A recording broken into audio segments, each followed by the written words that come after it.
In today's video, I'm going to teach you how to get Airtable data in N8N. We'll walk through the full process of connecting Airtable to your N8N workflow and pulling in the records you need.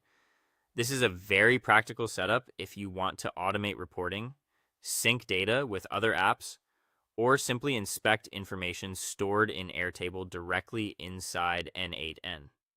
To begin, open your N8N workflow. You can either create a new workflow from scratch or use an existing one if you're adding Airtable into a larger automation.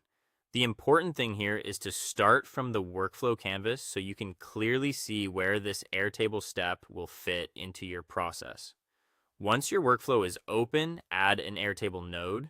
This is the node that allows N8N to communicate with your Airtable account and retrieve information from your bases.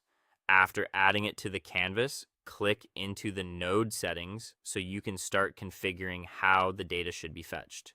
Next, select or create your Airtable credentials. If you've already connected Airtable before, you can choose the existing credentials from the list. If not, create a new credential connection and follow the prompts to authorize access. Make sure the connection has permission to the Airtable workspace or base you want to use. This step is essential because without the right credentials, N8N won't be able to read your data. After that, choose the operation you want the Airtable node to perform.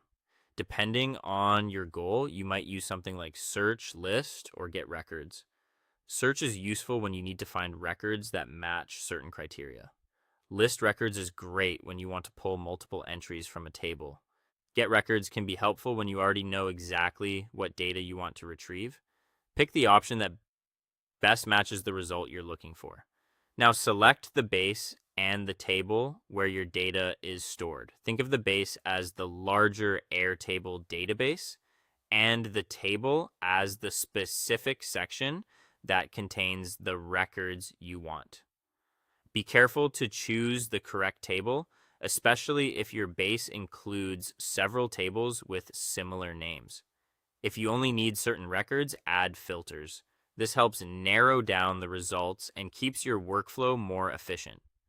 Filtering is especially useful when you're working with large datasets and only want records that match a specific value, status, or condition. Finally, execute the node and review the Airtable data returned in N8N. Once it runs, inspect the output carefully to confirm you're getting the expected records and fields. If something looks off, double check the selected operation, base, table, and any filters you applied.